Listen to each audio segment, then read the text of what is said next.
while it's converting, you press cancel and stop. It's just gone. It's just gone. Wow. Yeah, there's no backup. But anyway, I'll go ahead and take us in. What's up, everybody out there in podcast land? This is one half of your hosting squad, TB on the sax, and to my left, your right, I guess, is my co-host Willie D. I'm dropping the genius, man. I don't like it anymore. Whatever, man. You've been calling yourself that for years. Now you don't like it because you have to call yourself that. I'm just Willie D now. I'm changing my IG and everything. I'm just God, I hate you. Shut up. Introduce Mike. Hey everybody, that's Mike. What's up, everybody? That is also on the bottom of the screen, I guess. I don't know how this is gonna render, so I'm just pointing in all sorts of weird directions. So forgive me if because it's nowhere where on mine like Tristan's here. And Mike's down there. Both of y'all over here. Well, mine is your to my left and Mike's on the bottom. So I mean, it is what it is. Y'all are still watching and listening. We're having a good time. But anyway, we're doing part 2 of Drums Please with our very good friend Michael D'Angelo out here, and we're just gonna jump right into it. Well, first of all, how you doing, Mike? How you doing? New place? Everything going all right? I'm good. I'm good. Yeah. I mentioned last time we were in the process of moving, so new scenery. Moved to a new place. It's really great. I have a basement now. I can play and record at home, which is great for these, coronavirus times, right? Where you have to do everything from home. So yeah, like the last 2 weeks, we've just been packing and moving. So yeah, we've been here for a week now, and a lot of stress has been alleviated. So I feel really good. It's, beautiful Sunday morning, coffee. Beautiful morning. Yeah. Good song. Hey, you guys, you want to know how bored I've been because of COVID? Do? Tristan, we had talked about this, but I got myself a thing. Oh, yeah, he got himself a little MPK 25. And I'm just going to plug it into my DAW and use the drums off of that and just play around because I don't have anything else to do. So that's fun. I like the invert. Like, yeah, he got the white keys are black and the black keys are white. Yeah, that's cool. That's a special edition. Ooh. Yeah. Yeah. So things are good. Man, that's great. Glad things are going well. I'm glad to see you happy. You look less stressed. You look good, Mike. You look good. Can we address an elephant in the room? Shut up. No, we're not. Tristan, what have you been doing? No, we're not. How are you doing? Man, how are you doing, sir? Listen. Been busy? So at my day job, one person decided to quit, and we're a more or less a 4-person team. So when someone goes down, we're all fucked. So like I just got off work at 7 a.m. So like I'm literally just waking up an hour ago. Wow. So like when I texted you guys like meeting in an hour, I was rolling over trying to like make myself look human. Because at that point in time, if I had hopped on screen or anything like that, or like tried to talk, I would have hated both of you. It looks like your hat like literally fell from the ceiling and you caught it on your head. Are we doing this already? We're roasting already. Hey, come on, man. Hey, man, I'm trying to wake you up, bro. I'm up. You saw how upbeat the intro was. I'm awake. I'm here. Man, I'm actually like stalling because I can't find the questions. That I know. You're bullshitting right now. I can't find them. I could not find them. They're still they should be in the drive docket because you put them in there. I know, but I can't, I'm computer illiterate, man. I'm looking for them, but I can go off the top of my head. I still have questions. I made them up. I can rethink them. So what are we doing? All right. I'm ready. I mean, these 2 Drums Please episodes are all for you. So you're in the captain's chair right now. Well, can you find them? Like, do you have them? Yeah. You want me to send them to you real quick? Yeah. I'm looking at them right now. Okay, yeah, do that. And Mike, you got any symbols you want to show us? Well, they're all in the basement now. So. Oh, that's right. He That's would literally right. have to unplug everything, take He his would have to get computer, up and go walk run it downstairs down. and get his symbols. I'm sorry. I will tell you. I will tell you a funny story podcast though. Land. We Okay, suck. Mike has a story. I have a funny story, and this is kind of like, I mean, I don't want to get too woo woo, but like, you know that thing like if you manifest something in the universe, it'll happen for you. Absolutely. We be talking about that all the time, Mike. Yeah. Yeah. So occasionally, especially like when I'm just sitting on the couch, like at night, just not doing anything, I'll just peruse all the sites. Like I'll go on Reverb and, Memphis Drum Shop and, like all the places we talked about last time. And I just kind of see like, is there anything, up there? Is there anything that's interesting that might be, I don't know, something that I would maybe click watch or something. And then maybe later. And I came across a pair of some Pleaseeeee hi-hats that I used to have, and I sold them. And I actually traded them for a ride cymbal that I sold. But there was this really nice guy in Denver, and he was interested in them. And so I just kind of traded and then sold what he traded me. And I came across another pair of those hi-hats a couple nights ago. And I was like, man, those sounded really good. I don't know why I sold them or traded them, like it's kind of like almost seller's remorse in a way. Mm-hmm. And I was like, maybe I should buy another set. And then I was like, maybe I should contact the dude and like say like, hey, do you still use them? Would you be interested in maybe like selling them back to me? The next morning I wake up to an email from him saying, hey, I want to sell these. Can I use your sound file? Can you send me like the sound file that you made? And I'm like, don't worry about it because I'm going to buy them from you. And then the next morning, that was, I think, Thursday morning. And then Friday morning we met up, which was, 2 days ago. Friday morning we met up and we did the transaction. Wow. Like, man, I was like, I got the exact same pair that I had. So that's musician's karma right there. It's musician's karma. That's what that is. I was just like, man, I was literally thinking, man, I would, love to own another pair of those. And then the guy's like, he said he was older and he, he had to like use a lot of force to get a lot of sound out of them. And so he was like, I'm going to a thicker pair. And so I'm going to sell these. And I was like, don't worry about the hassle of putting them online. Cause I'll just, man, don't worry about it. That was kind of a cool thing. Yeah. So, you know what? That raises, okay, this is like my first question then. Mike, Willie, say for instance, you have just a straight ahead jazz gig, right? Okay. So you already know out of the plethora of cymbals that you have, you know what, like, how do you pick? So, because I'm sure you have a bunch of different cymbals that you use just for jazz and, whatever you're playing.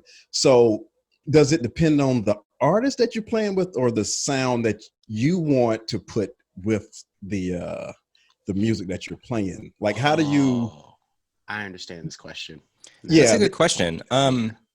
It's kind of, so there's like, I think there's like maybe three parts of that. One is definitely, I think the first is the music. Mm-hmm. Like, does the music require this particular sound? So like a great example, we were talking about those dry complex rides last time. Bill Stewart mainly plays, he plays in a lot of different groups, but he mainly plays, like, when I think of Bill Stewart, I think of like guitar trio and organ trio. I think of like those two formats. And those are usually like louder formats too. And so like, I remember I had an organ gig and I took that cymbal and it was just like the perfect sound. And even like the other musicians were like, dude, that cymbal is like perfect for this. So the music definitely like is number one. Number two is sometimes, very rarely, but it's happened where like somebody that I play with will mention like, oh, I really like that cymbal. And then I just know that's, this person's cymbal. And if I play a gig with that person, I just have that cymbal. Cause just some people, they kind of, I think the ride cymbal is such a like unique instrument for jazz because it's literally the cushion. Like, right. Like the whole music is like, above this ride cymbal cushion. So yeah, so the way it responds, the way it, the way it sustains, like all those things. So that's number 2. And then number 3, which I think takes the least priority, but it's there, is what do I want to play? And I think like for the other 2 categories, it starts with these are cymbals I want to play. Like I've done that before where I've bought cymbals where it's like, oh, well, I wouldn't really use this, but this music really needs something like this. But then what happens is you're playing and you're not as inspired as you would be, because like, I think you need to be inspired by the instruments you play, Yes. and like the sound that you have in your head. So yeah, so that's kind of the third thing. It's like, well, what do I want to take on this gig? And then maybe like number 4, like aside, like a very small number 4 is kind of the format of the gig, I guess. Like I wouldn't take like a loud cymbal on a background music gig. Right. Yeah. Like for a good example is like the last 2 nights I played at a beautiful place in Denver called the Brown Palace Hotel. It's just a lobby gig. It's 3 hours, and it's like the room is huge. It's like 9 stories up, and it's like this huge atrium, and it's like glass and marble, and it's like, if you take a stick out, like other people are like, "Oh," like, it's so loud. But that's a good exercise anyway of just like, playing with sticks and really controlled and soft. But it's like, you have to really watch your cymbal choice, because if you have something that carries too much, it'll just drown the whole group out. And then, obviously there's people around, socially distanced now, but there's people all around. You don't want to disturb their meal or their conversation. So yeah. So like the kind of gig and the place also has a factor.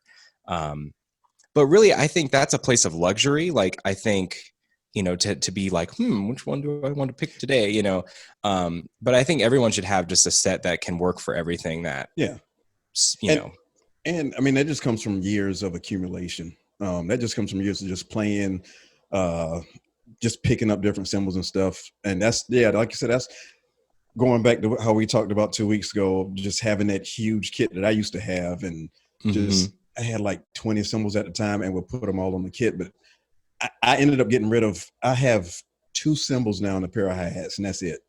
Going from like 20 to 2. But and so that all that leads me into my first actual question. Okay. The third part of what you were saying about wait a minute. Hold on. What? How do you say that's your first actual question when you actually asked a really good first question? You just totally diminished the value of the first question. Apologize to the first question. That was well, see, I have a list because the list that you couldn't find that I had to send to you. Mike, you see what he's doing to me? You see this? See, he doesn't Oh no, realize you came gonna at me early. You came at me early. I can't wait till we do I can't wait till we do a tandem show where you're here. But so, Mike, I had a list, and the first question was actually like, it started at number 1. And that question that I asked you previously wasn't on this list. So question number 1, Mike, since Tristan wants to be, funny. And this is simple. When you were a kid, who inspired you to play the drums? My dad. So my dad, he still is a drummer. I'm going to say that. But yeah, he's played drums, pretty much since he was a kid. And he was a professional drummer. I mean, he played actually country western music in New Jersey, of all places. So he had pocket. My dad, he's probably going to watch this. So, sorry, Dad. Cause he's like, no, I'm not that good of a drummer. He's a great drummer, like fantastic.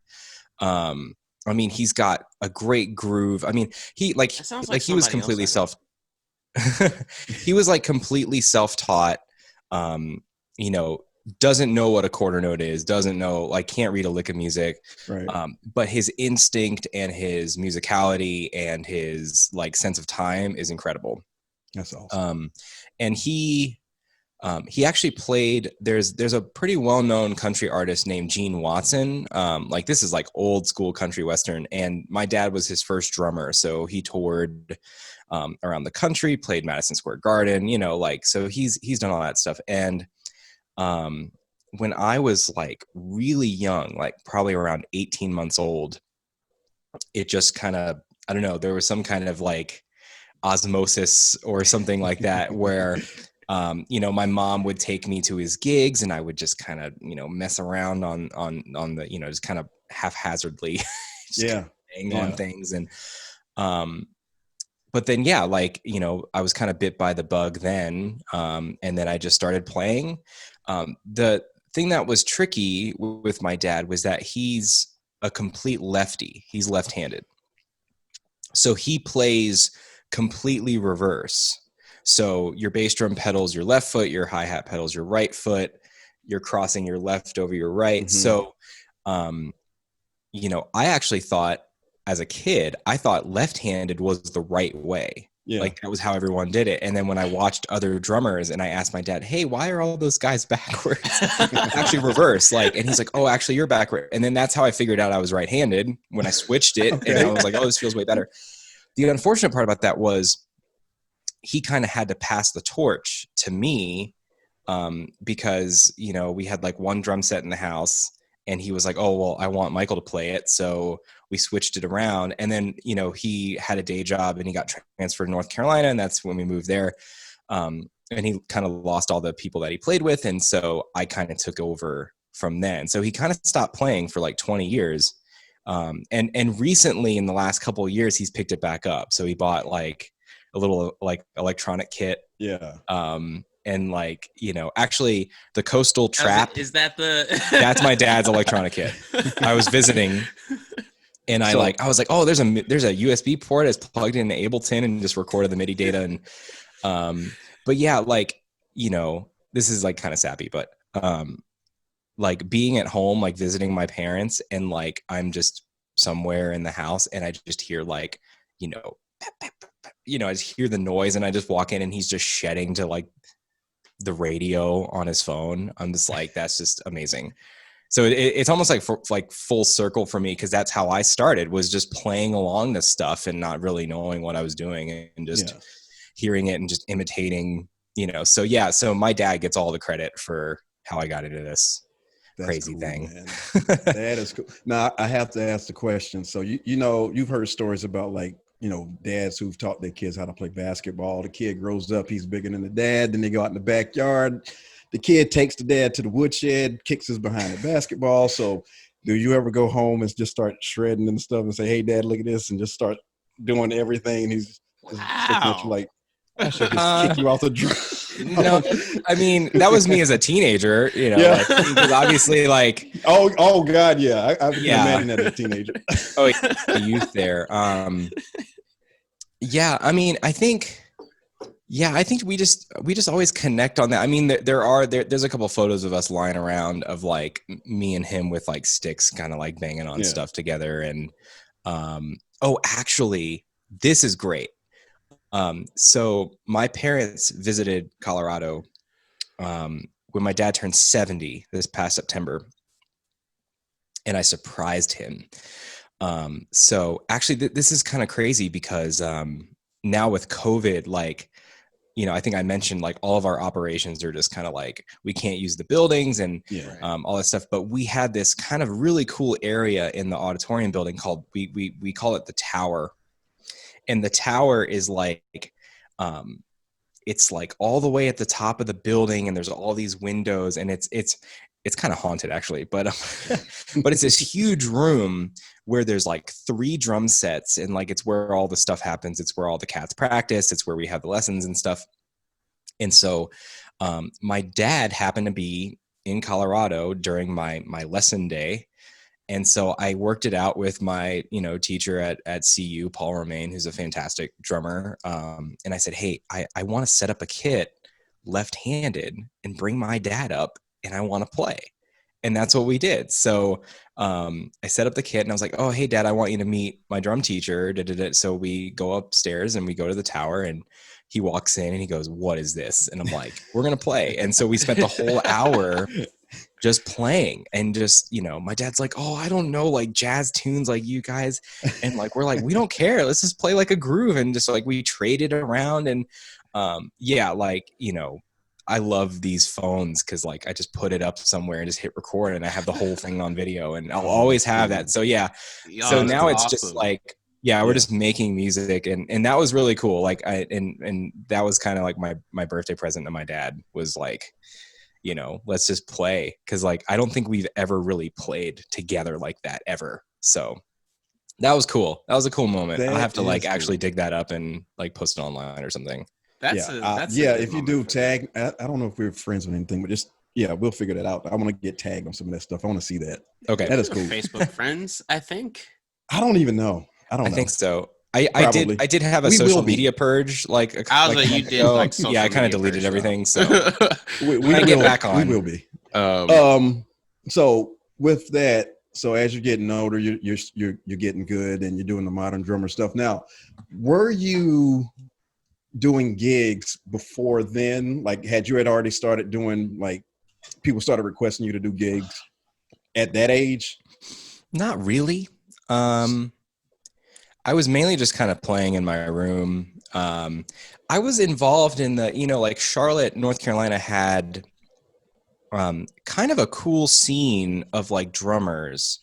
And there were a lot of music stores around that had, like I remember there was a store called Mars Music. I don't know if anyone remembers that. I have heard of it. That became Sam Ash. Like Sam Ash bought the franchise. So the Sam Ash in Charlotte used to be Mars, and they used to have this thing called Drummers Night Out, like where like all the drummers in town would just come, and it's this huge store. They had this big stage in the middle, and like every drummer would like, just play a little bit. So that was the extent of my, stuff, like kind of early on. But that's actually how I met my main teacher, Rick Dior, for the first, like very formative years in like middle school and high school, where like I really got my stuff together. And so I guess I'm kind of thankful for that. But yeah, I didn't start playing actual gigs until maybe like 16, 15, 16. Like actually where somebody calls me to say, hey, I want you to play this gig with me at this place for this money. Now, was that a result of the modern drummer exposure, or had your name just been floating around as like this guy? Yeah, I think kid that's coming up. Yeah, I think it was mainly floating around. I mean, of course, I went to an arts magnet high school, Northwest School of the Arts in Charlotte. And of course, we had a middle school, high school jazz band, and we were doing stuff all around. And so, I think mainly, this is a whole rabbit hole, but like I think jazz today has a large component in education. Like education has a lot to do with like how the music is still alive, and also how people know each other. And so like I'm trying to remember off the top of my head. It's hard to remember. It was like a long time ago. It was like 20 years ago. But yeah, it was like, your high school jazz band would do like a competition or like a contest or a clinic thing. And then like one of the adjudicators was one of the cats in the community. And then, they hear you and they get to know you. And then, he's like, oh, I have a gig. Do you want to play? So that's kind of how those, kind of the networking forms is like through that kind of educational stuff. So, that's how I was able to play some gigs in high school for sure. What kind of gig was it? Your first one that you would consider your first professional gig? Yeah. You said this to me beforehand, so I had to remember. The first gig, I think, I'm pretty sure this is true. The first professional gig I ever had was playing at, there's a restaurant in Charlotte that doesn't exist anymore called Blue. It was downtown. And it was with a saxophone player who's also no longer with us named John Alexander. And that was just a sax trio, saxophone, drums, and bass with Ron Brendel, who's also a great bass player in Charlotte. And that I think was my first real like jazz gig, playing like, okay, you're getting paid $100 to play 3 hours. And I remember they were calling tunes, right? And I didn't know any tunes. Like I had no, you know, and basically what I did was I said, is this swing or Latin? And I would just play swing. And then when it sounded like it was about to end, I would stop and then we would do the next tune. But they were like super cool about it because they knew I was young and I didn't really know much. And of course, you know, playing those gigs, there's a lot of visual communication and stuff like that. So yeah, there were some mistakes and train wrecks there, you know, but it was just a cool experience to like have to be on that, you know, in that situation and have to kind of do it on the fly. You know, it's learning is doing, you know, so that was definitely an experience. It's really interesting that, like, I guess the first gig that you remember being professional, quote unquote, was a sax trio gig. Because like for me, that, like, I guess as a saxophone player, it's a little different for that to be your first gig, and as a drummer for it to be your first gig is a little different. But like for me, if my first gig was a sax trio, I would not be able to handle that pressure because there's so much space I would have to fill up, just like with wall. You're the leader. Yeah, like there's just there's too much. Like I think my first gig was doing musical theater before I started playing jazz. Like I was 14 or 15 playing at Thalian, and then I started playing jazz. And then that was how I got into the jazz scene, sort of, quote unquote, because like Benny and I would sit and kind of just talk whenever we had pit shows together. But and it's also funny because I know now, like just in talking, that you say that sax trio is one of your favorite ways to play. So it's just interesting that was the first gig, and now it's kind of your it slowly became your favorite way to play, which for sure. Yeah, and I definitely had gigs before that. Like, yeah, it was like, oh, the school musical or like the big band play, you know, but I think there's a big difference. I mean, if you want to say my first real gig was the Modern Drummer thing, that was the first. That was definitely the moment that I realized, okay, this is maybe what I should do with my life. Because I had interests at the time. Like I was really, you know, this is kind of funny. I almost declared a double major at North Texas in computer science alongside of music.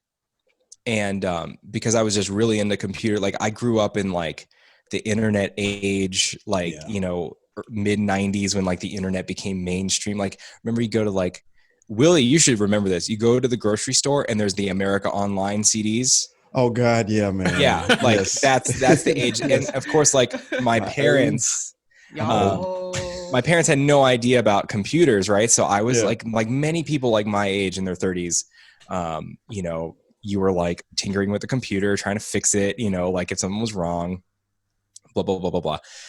And so I was like, oh, I'm really into computers. I want to major in computer science. So I went to school 2005 to 2009. That was my undergrad.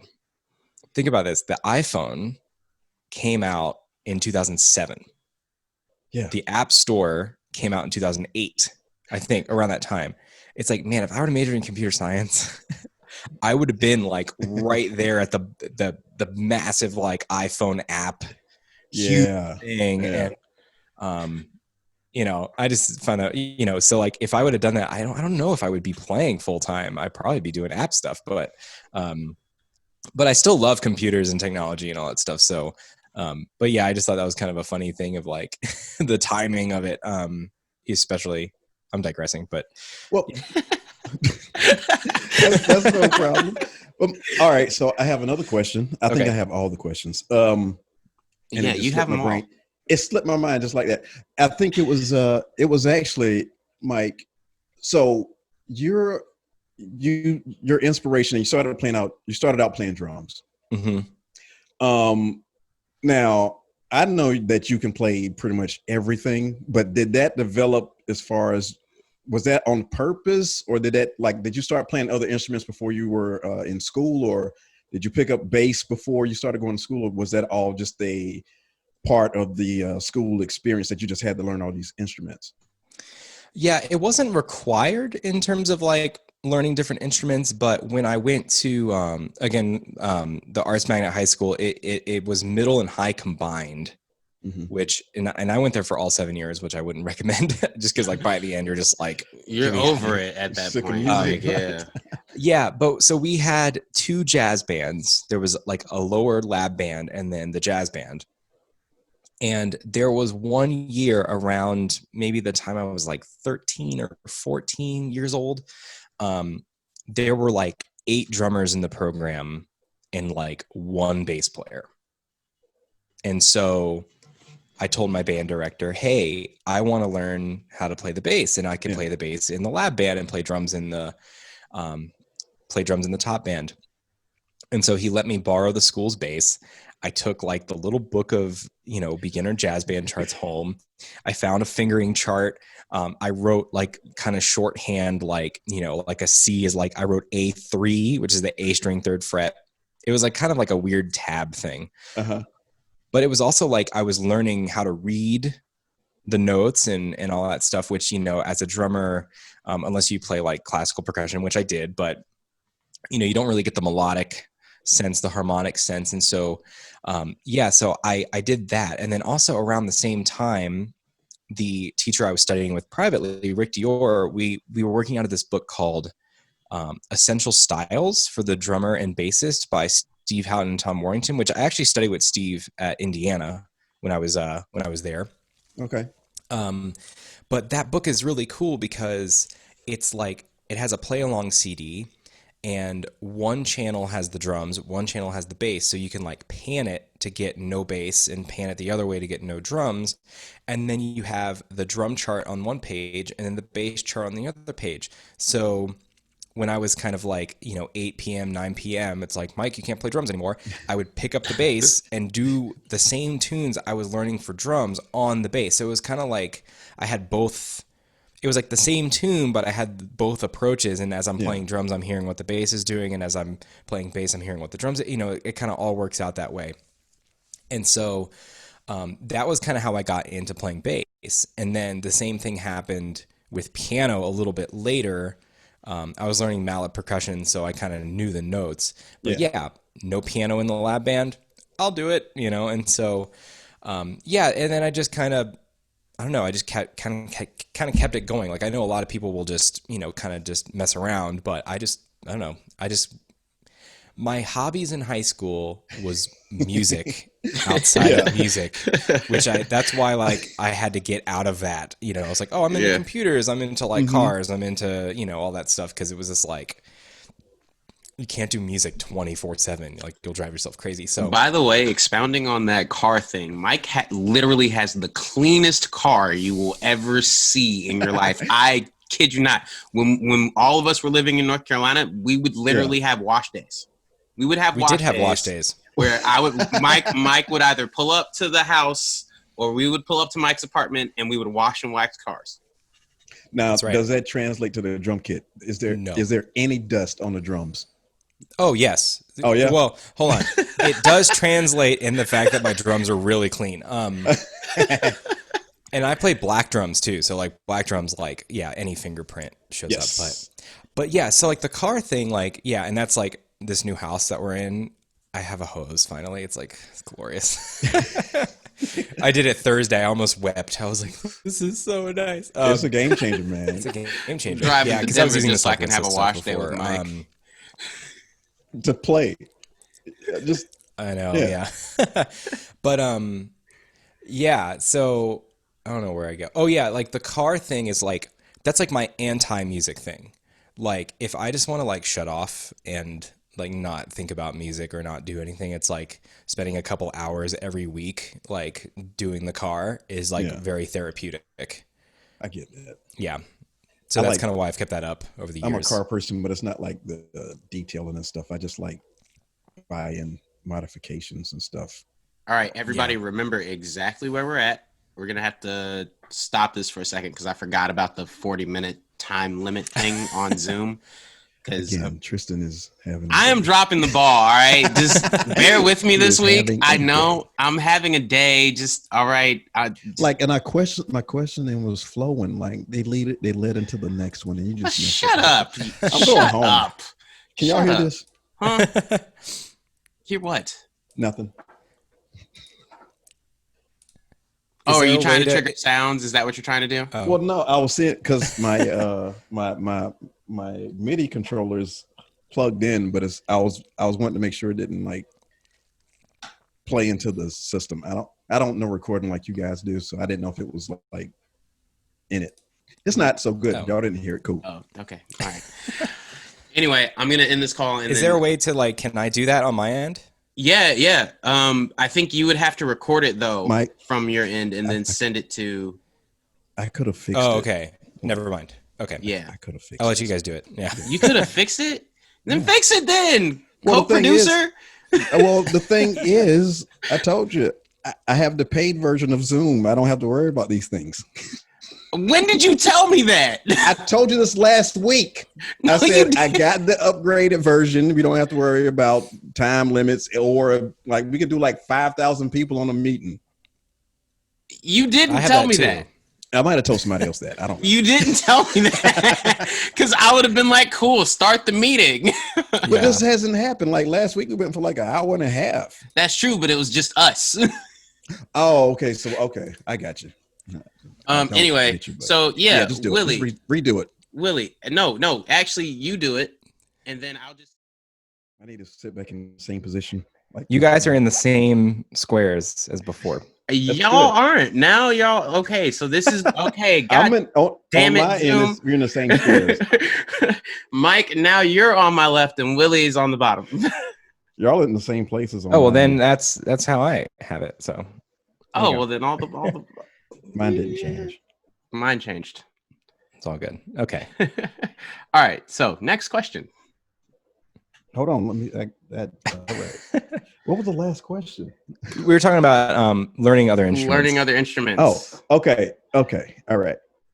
So, Mike, I have another question. Okay. What are all of not to try to talk about how great you are, but how many instruments are you proficient in? I wouldn't say like a master, but I would say proficient. Like if somebody called you and said, "Hey, Mike, can you jump on this?" You could have just said that without the weird preface. You made it weird. Hey, man. I think, hey, it was like last time. I didn't want to like. I told you I'm a fan. I didn't want to sound like a fanboy. Excluding like all the classical percussion instruments, because that's like the whole other side of stuff. I'm just gonna say drums, bass, and piano. Those are like the three that I have played gigs on all three. Yeah. I would feel comfortable going into like a pro situation. If somebody said, "Hey, I want you to play at Dazzle Jazz Club playing piano," I would be like nervous as hell, but I would do it. But I have played like gigs on all three instruments, and the way I think about it is like it's all music at the end of the day. Yeah. Like and when I teach this to other people, as a teacher, I try to get them to think that way instead of like, "Oh, I'm playing the drums." It's like, well, you're playing the music, but the drums is like the medium or the tool. And so like, especially bass and piano, because it's kind of dealing with the same, elements of music, like you're responsible for the harmony and the form and melodic playing. It's like, I approach literally piano and bass the same way. It's just, what am I, how am I playing it, or what role is the instrument playing in this, particular scenario. And, but what's funny is that the mechanics of the instrument are different. And so like when I improvise, like I'm playing like a solo, the language is different on bass and piano. It's kind of weird. Mm-hmm.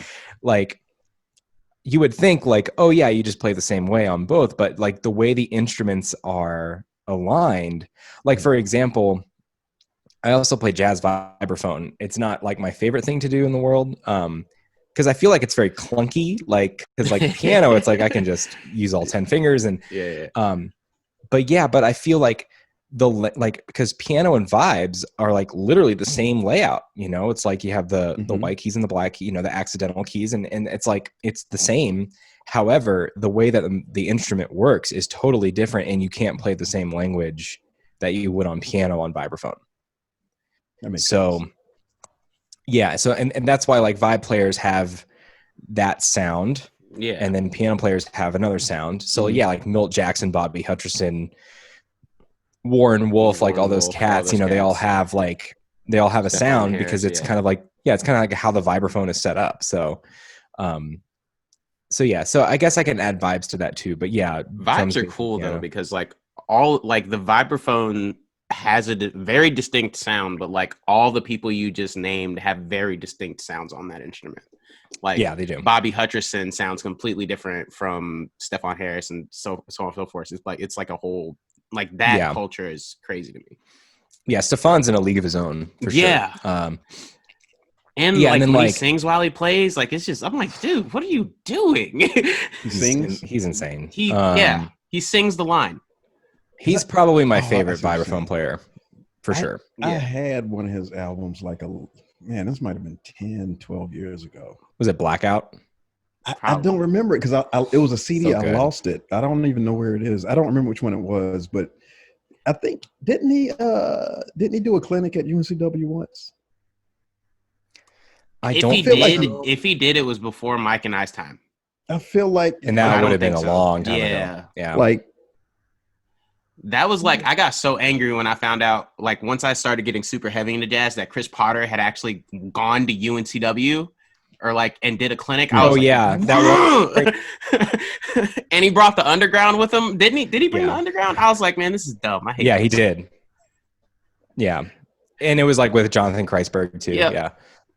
That was like way before I got there as a teacher. But yeah, it's like they have that, you know. And then, of course, like that's the one school of vibes. And then the other school of vibes is like the Gary Burton, Joe Locke, like really like technically proficient, bebop lines.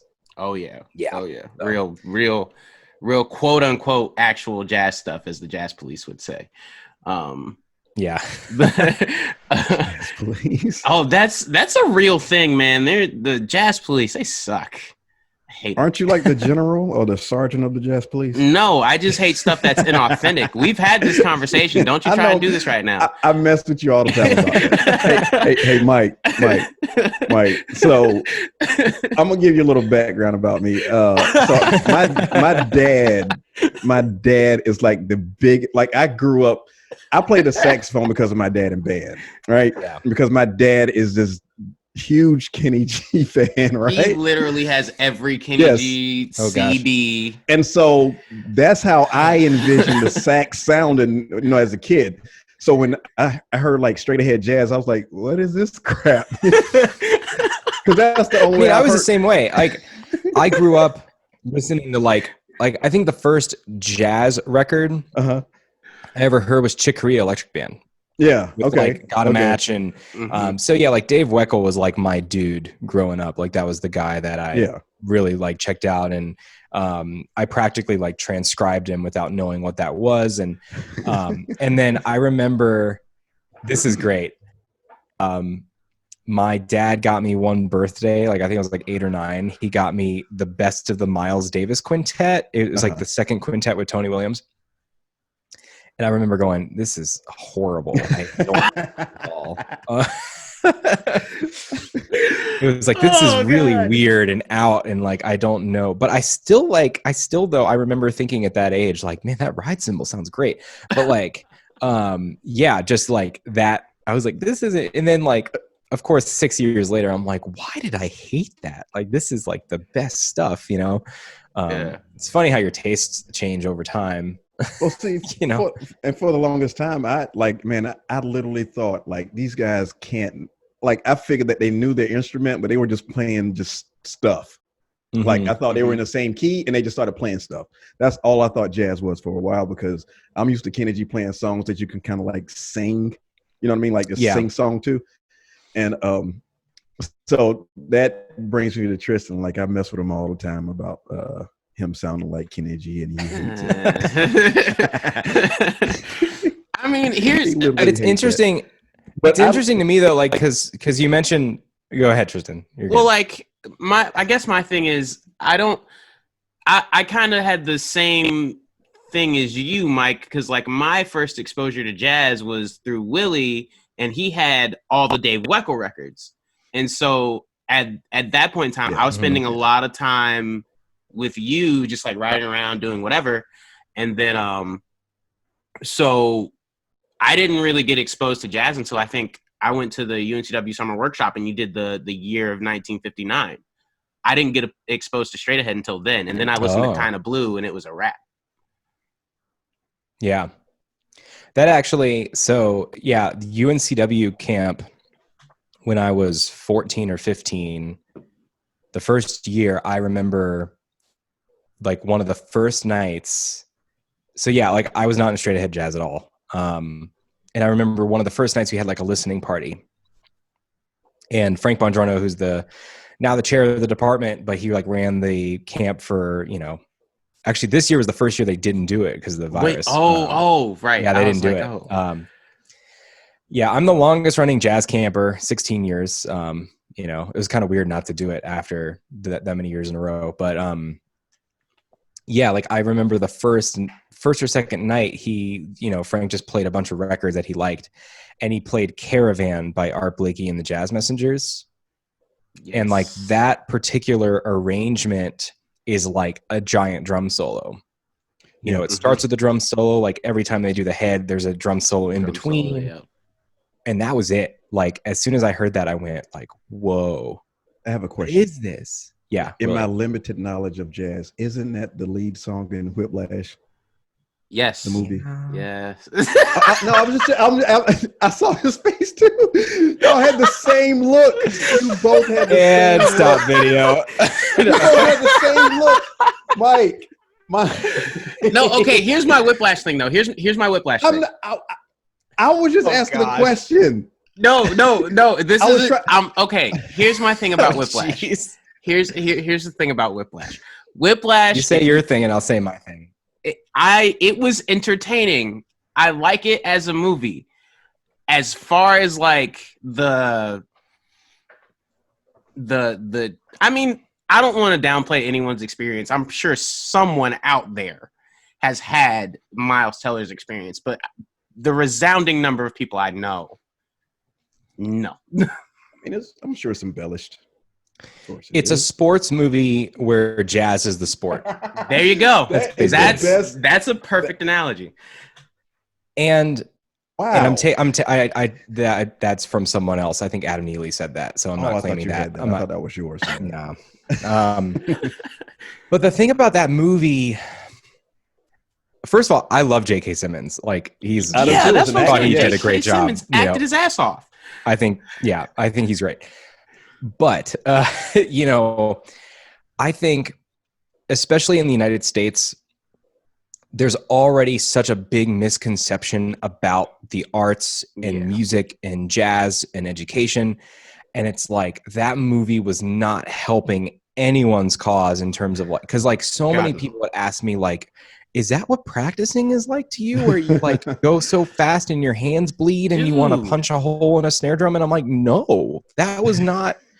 I didn't have any band director throw chairs at me or like use like really lewd language about like my mother and like all that. I've never had that experience. I was telling Willie this the other day. The most I've ever had a band director throw at me, and this was in school when I was dicking around in rehearsal, and like it was like a baton, and it wasn't even at me. It was like at my stand to get my attention because he's 10 feet away. Yeah. And I went to the largest jazz school in the country, and what most people would say is the most competitive, and there was never that attitude there, ever. So yeah, it was like the misconceptions that people had, like, of course, because I was at UNCW at the time, and everyone was like, is that what teaching music is like? Is that what you do as a teacher? I'm like, no, like that is not even close to what it is. Especially in jazz, like it's just so chill. Yeah, so like that was the one beef I had with that movie, was like it just plays into more misconception about what we do, and So where do you think they just completely embellished it, or somebody actually had an experience maybe once that they got a story from, or they just kind of just say, well, just take the movie, just make it extreme. Like, I think that was it. yeah, I remember reading something about like how the writer or something had an experience like Yeah. that, and but I think like when Adam Neely said like, oh yeah, it's a sports movie where jazz is a yeah. sport, I'm like, that makes a little bit more sense to It's me. like the Any Given Sunday of jazz, Yeah. jazz movie. Yeah. Yeah. And I Yeah. think the great antithesis, so like for anyone out there that saw Whiplash and is like, okay, I understand this isn't how it is. What is it really like? Should watch Keep On Keepin' On. It's the Clark Terry movie / documentary. That sums it up perfectly. Like the mentorship, the joy, like Yeah. yeah, and like that was like the antithesis of Whiplash. And what's funny is they both came out around the same time. So like when everyone was like kind of ripping on Whiplash, everyone was like, "Well, go watch Keep On Keeping On, and then you'll understand like what Yeah. it's really like." Yeah. Like that's one of the things that kind of keeps me in jazz is like, and not so much in the academic sense, but just like the culture of the music is so very mentor mentee relationship. Mm-hmm. Like you, I mean, let's just take Wilmington for example. Like the cats that were the cats when I was coming up, Benny, Gerald, Doug, you know, Mike, when he came to town, like all the cats that were there have all impacted me and given me great nuggets of advice as far as how to navigate the business or how to play something a certain way or how to approach a concept. Like there's the relationship between that, not necessarily teacher student, but I will say mentor mentee and friendship and like that camaraderie, that sense of like we're all in this together. Like Whiplash didn't really show that. Whiplash was like it's like everything's super competitive, no one cares about anybody, when in reality that's the total opposite of It's like most scenes. it's like the anti-mentor. Yeah. Yeah. Yeah. And I think like, you know, obviously like we're really heavy into music and drums, but like to make some kind of like analogy to like people that are listening that maybe don't play music or anything like that, is that I think having people in your life that are mentor figures, even if it's not like a direct like statement like you are my mentor and I am your student, it's just, you know, and even like beyond, you know, like there are a lot of people that I look up to that I've never met in my life that I will listen to podcasts, watch videos of them because I'm inspired by them. And I like, you know, I see like their success and it's like, I want that kind of success and I follow that. And so, you know, I think everyone needs that kind of presence in their life. And yeah, like there's so many different like mentor forms of like, yeah, you have a music mentor and a life mentor and a finance mentor, you know, just like everything, you know, just having people that know way more than you around is always good. You know, cause yeah, it's just like, I remember very strongly, like when I was at Indiana, I kind of didn't enjoy, well, I did enjoy it, but like I was kind of going through some rough life stuff, like the first maybe couple months I was there. And I remember, David Baker, who's one of the greatest jazz educators of all time, who's sadly no longer with us. And yeah, I got to spend 2 years with him shortly before he died. And like having his mentorship, like I will always cherish. Like I remember sitting in his office until like 1 a.m. just talking about life and him like cool. him sharing stories about hanging with Dizzy Gillespie. And I'm like, this is it, man. Like this is the, you know, I almost actually, I do tell a lot of people this, but I almost dropped out. Like I almost like I was going through some stuff and like one day I almost just said, I'm just going to leave. I'm just going to pack up and leave. And then I had that conversation with him like 2 nights before. And I was like, no, I have to stay. Like David is just so like important to me. Yeah. So, you know, it's funny how like people have an impact on you, even if they don't even realize it, you know? So That's happy. cool. Hey, so all right. So Mike, I have another question. Okay. Being that you're an educator as well as a professional musician, how hard is it, or is it hard at all to go to a, like, say for instance, somebody invites you to a live show that they're playing, how is it hard at all to enjoy the music, or are you just sitting there listening, as far as like, looking for some kind of mistake or something that's noticeable, or can you sit and watch live music and not critique it? Yes, I can do that. Okay.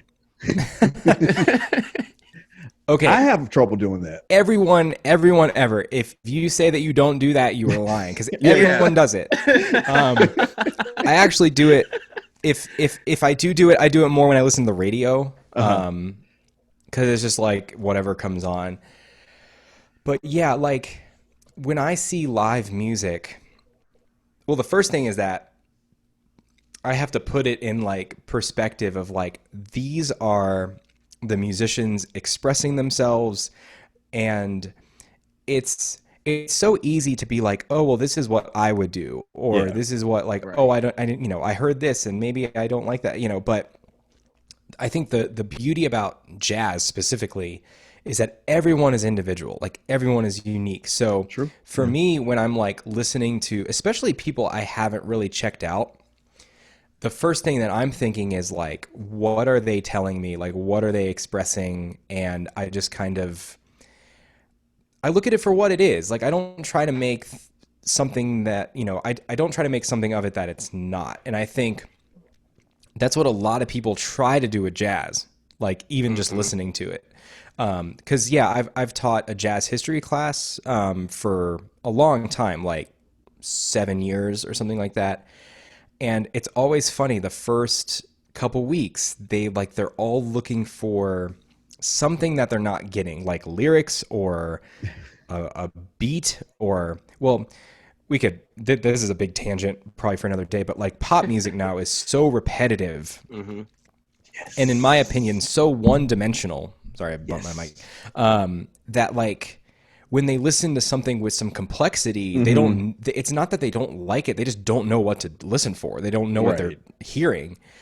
And then it's funny because like by the end of the semester, I mean, I've had students email me like 6 months after the fact saying, "Oh, I listened to Thelonious Monk and Alice Coltrane," and I'm like, damn, like that's some deep cut. Yeah, like Alice Coltrane, Alice like Coltrane. that's some deep shit. Like I was like, I don't even listen to that much Alice Coltrane. Holy shit! Yeah, and it's just like it's not that that is. That's John Coltrane's wife. Yeah. Okay, I didn't know that. Yeah, but it's more on like the free jazz kind of like real. Avant-garde, real avant-garde. Yeah, shit. And so like it's not the fact that people don't like it. It's just they just don't have enough experience with it yet to really, and once they do, they understand. And so I actually had the same experience being a classical percussion major and having to listen to classical percussion music. That's some out stuff. Like, hey, this piece is 15 minutes long and it's like people pouring rice in a bowl, Actually, there was a group that came to Wilmington that did that stuff, and like everyone hated it, and I was like, "This is great," because they're trying to find something that it's like, oh, well, this doesn't have a rhythm or this doesn't have a melody. It's like, and somebody told me it's like you have to take it for what it is. You have to like listen to it not for what you want it to be, but what it is. And like, so now when I do listen to live music, you have to like.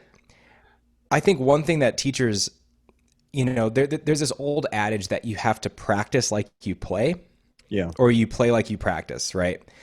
But when you're practicing, like when you're like in that mode, you're analytical, you're intellectual, you're thinking about everything that you're doing, and you're trying to improve, and like you're finding the mistakes.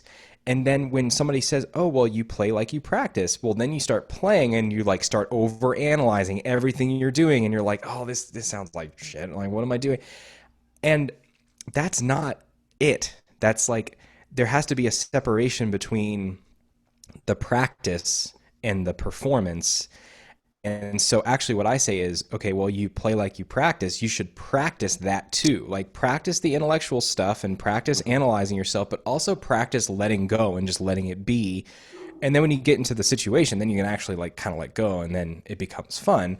So yeah, that's like, so you have to do the same thing with listening. Like jazz musicians spend all day listening to records and like trying to get like every little nugget out of it. But then it's like sometimes I just listen to a record and just enjoy it and don't think about it, you know? Okay. So it's like, it's kind of a switch that you have to make sure that you Yeah. turn on. Like, you know, it's just, let me just enjoy it. And what's funny is that because I've seen, you know, now like being in Denver, there's a ton of cats that come through. And like, it's funny because like when I'm watching a gig and like maybe there's a mistake, it's like, it's not like, oh, they made a mistake. No. It's like, oh, they're human. Cool. Like I made mistakes too. And it's like actually like kind of nice to see. Because when you hear the records, it's like, it's all perfect. And then when you watch them live, and it's like, you know, like my favorite drummer probably right now is like Bill Stewart, you know, one of my favorite dudes. And I remember watching him with Larry Goldings and Peter Bernstein, and he did this like crazy trade, and like he completely got everyone lost, and like the room just like erupts in laughter, not because it's oh they got off. It's like because it's so badass and they're so human that like, you know, and that's what I think is fun about it. Yeah. People think too damn much. Yeah, like That's true. that's facts. I mean, Yeah. you know, my whole thing is like, if it doesn't feel good, I'm not gonna do it. That's. I mean, as long as you've known me, Mike, and we've been playing music together, like that's always been my biggest thing. Like, if it doesn't feel good, I don't give a damn what the theory says. Like, if it doesn't feel good, I don't care. It's not. That's not It's bad it. anyway. Yeah. Yeah. You're right. And I think more people worry about like, oh, someone in the audience is going to know that I played the wrong note on this chord. And it's just like, well, A, no, that like most people don't even care They don't. or notice. Right.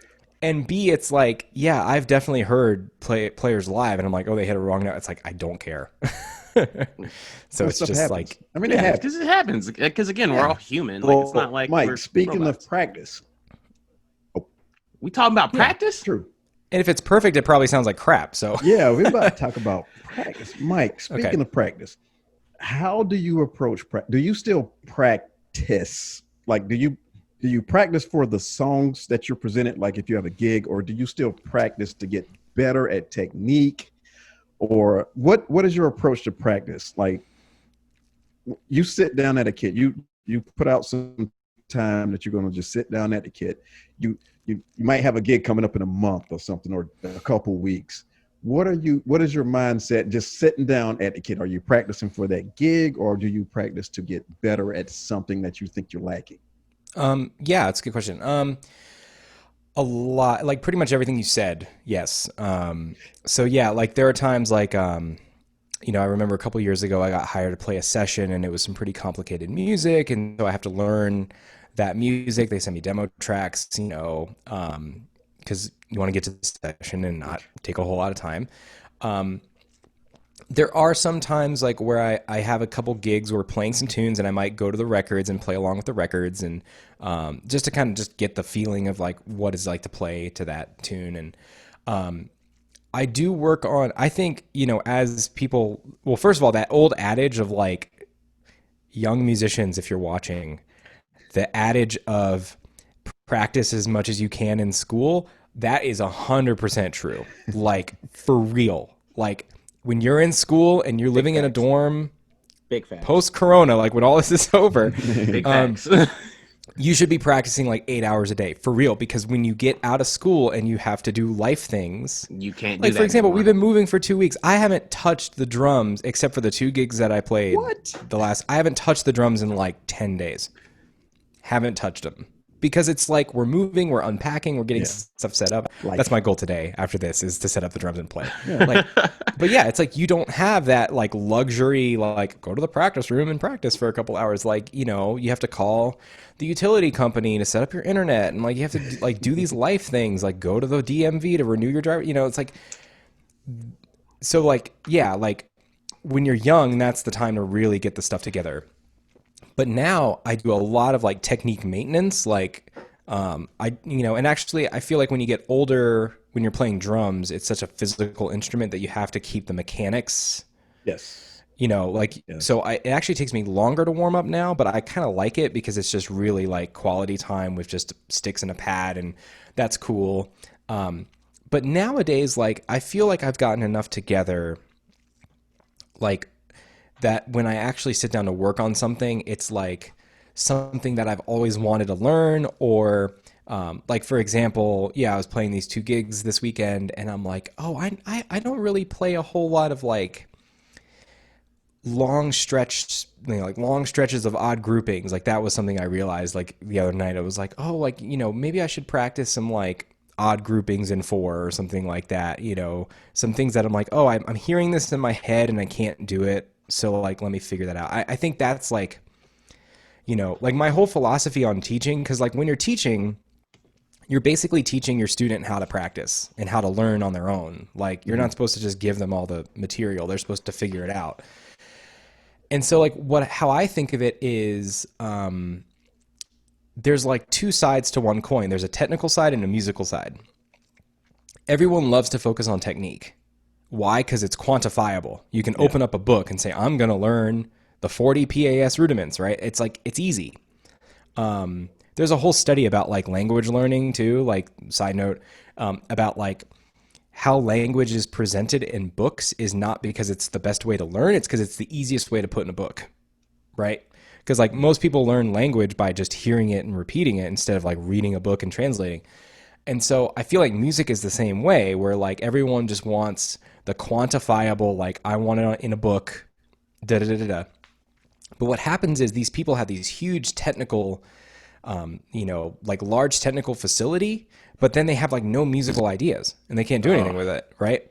So the way that I look at it is like it's always about the music and like, having the technical facility, but then also having the musical intellect to like be able to hear, okay, this is what I want to do, and I know how to do that, like how to work on that, and then you combine the 2, and then that's what practicing is.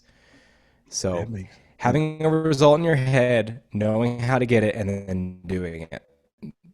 And that comes from years of experience. Like, it's not like something you get overnight, for sure. And people who are listening, you young people who, if any of you hear this, like, question. Okay. Huh? He's right. Absolutely. Practice as much as you can. All young people, practice as much as you can.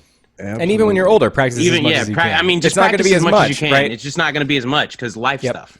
Yeah. So. And so my last question is, I know you probably listen to mostly, well, I'm not assuming this, but a lot of jazz drummers, right? Yeah. Is there anybody, let's say pop, rock, I'm gonna say mainstream drummers that you listen to, that you're like, say first, who is your favorite mainstream drummer? And I'm going pop, hip hop, rock music, anything like that. Is somebody that you really like listen for? Yeah. Mainstream. It's like, what is that? Yeah, what is mainstream? Like mainstream as like really well known, like if I talk to somebody. Well known. Yeah, maybe. Yeah. They've played with some heavy pop artists. We'll put like they've played with some heavies. They've done the big gigs. Yeah. And then they're also pretty well known on our side of the fence as well. Yeah, it's never like a one person answer. Yeah. Like you give me a couple. Give us a couple. I like Keith Carlock a lot. Yeah. He played with Sting, Steely Dan, John Mayer. Yeah, but then he's got all the jazz stuff like Wayne Krantz and stuff like that. Actually, one of my favorite dudes is Questlove. Like Pocket, man. Pocket for days. Like he just knows like all those D'Angelo Voodoo. I mean, gosh, man. Like the root, like I like old school roots, like 1990s roots. Oh yeah. Yes. Like, do you want more? Like, yeah. I mean, gosh, this is like Mellow, my man. Yeah. The grooves, man. Like they're just so good. But then like, let's see. Who's the one? I'm trying to think of it's a gospel drummer. Teddy Campbell. You guys know Teddy Campbell? Oh, yeah. He had the American Idol gig. Yeah. Yeah. And he was like, I have a whole side note on like gospel chops. We all do. I think we all think the same way about gospel chops. So we're just going to leave it at that. Yeah. Teddy is incredibly tasteful. Like I remember hearing him on the American Idol show and just being like, man, like it's just like it's there, but it's tasteful and it's never over the top and it's always good and it's It fits the music. It fits the music and I like that. Do y'all have any idea why I'm laughing? It's just the way he we went from gospel chops, and he said it's so tasteful, which means that I know how he feels about chops and just playing old teacher 8,000 Ed quarter Soph, notes in a measure. Yeah, my old teacher Ed Soph would call it like the tornado that comes in the room. It's Yes. Yeah. And what's funny is that they play like it's like the groove is so simple and in the pocket, but then the fill comes and it's like like why? Yeah. It's like it's too much. Yeah. And I mean, I guess I get that though. Like if you're in the room and you're just playing a groove and you're with other drum, like I guess the context of it makes sense if that's the context. But like to just do it on a record is like, all right. Yeah, I guess it's like, the whole like as I get older, I get wiser thing. But the players that really knock me out lately, and it doesn't even have to be just drummers. Like I actually remember one of the first years I was in Wilmington teaching there, Seamus Blake's quintet came. Which was like kind of a weird like that was fluke because that was how a did that heavy happen? group. Yeah, No idea, but it was for the jazzers listening, really great lineup. It was Seamus Blake on saxophone, Laj Lund on guitar, Dave Kokoski on piano, and then Ari was on drums. Ari Honig was on drums, and he used all my gear, and I was like gassing. He said the Artisan sounded good, and I'm like, okay. Got to keep it. That's validation enough. All right, says it sounds good. All right, it's staying right there. Yeah, but then the last member was Matt Closey on bass, and like, in terms of all five of those guys, he's probably the lesser known, member of that group. And the whole time, like Ari's one of my favorite dudes, and like Seamus is killing, and Laj is killing, Dave Kokoski's killing. And I'm just focused on Closey, like the whole gig. Like I'm just watching him because he is just every single note is solid. He holds it down. He's playing the charts. He's playing the music, and I'm just like, that's the most impressive thing to me. Is not like how crazy can he play, is like how much he can just hold it down. And yeah, like drummers too. I gotta say, I don't know how mainstream he is. But and he's actually now kind of a friend because he lives in Denver. Adam Deitch of Lettuce. Of who? Of Lettuce. Tristan. Yeah, the funk band. Okay. Yeah, all those cats live in Denver. Like Eric Benny Bloom, the trumpet player, and Adam Deitch. Yeah, they all live in. And like, yeah, he'll come out to jam sessions. So I was about to say, didn't Adam Deitch like play your drums? Oh yeah. No. But yeah, like I think you guys were talking about this particular concert on a past podcast, but when Lettuce came to Wilmington, I was just floored that like Deitch did not play one thing extraneous. It was just groove the whole night. All the fills were really simple. And it was just like, man, he just made the whole place feel good. And he's like, he could have done that. He could have just gone crazy. But like, that's more impressive to me now is restraint than like, look what I could, because playing chops is easy. Playing a bunch of crap is easy because you can just do it. But like playing what it needs and like playing what the music requires, that's really difficult. And it's like, even if it's like, the perfect example, ready? Whitney Houston, I Will Always Love You, right? Right before the key change? Yeah. Boom! That one floor tom hit. That is the best fill in pop music ever. Yep. Right? Ricky Lawson, man. Ricky Lawson. Oh, man. Yeah, that's... Because he could have played like, flat, he could have played that and it would have worked, but just the one floor tom hit is just like, it just hits you. It's the best fill ever. Is one note, So yeah, I don't know. It's, the whole as I get older, I get wiser thing. But anyway. Well, Tristan, We don't have time. I know. I was looking at it. I was like, It says less than a minute. All right. So anyway, I'm gonna go ahead and try and wrap this up as fast as I can. Thank y'all for listening. This is one half of your hosting squad, TB on the sax. To my left, wherever he is on your screen, is my co-host. Willie. Not even the D. No. That was weird. That was a weird. I don't like that. Anyway, Mike has taught me a valuable lesson. That would be chops if I said the rest of it. I'm in the pocket. Shut the fuck up. I'm just really. Shut the fuck up. Anyway, and we also have our very, very good friend Michael D'Angelo on the show with us. Thank you for taking the time out of your day to join us and Thank you, answer for having our me. questions and let us be nosy. So, peace, love, and all that other bullshit, guys. This has been another episode of The Heck You Want. Subscribe to the Patreon, www.patreon.com/DHYW. Again, that is www.patreon.com/DHYW. And peace, love, all that other bullshit. I'm still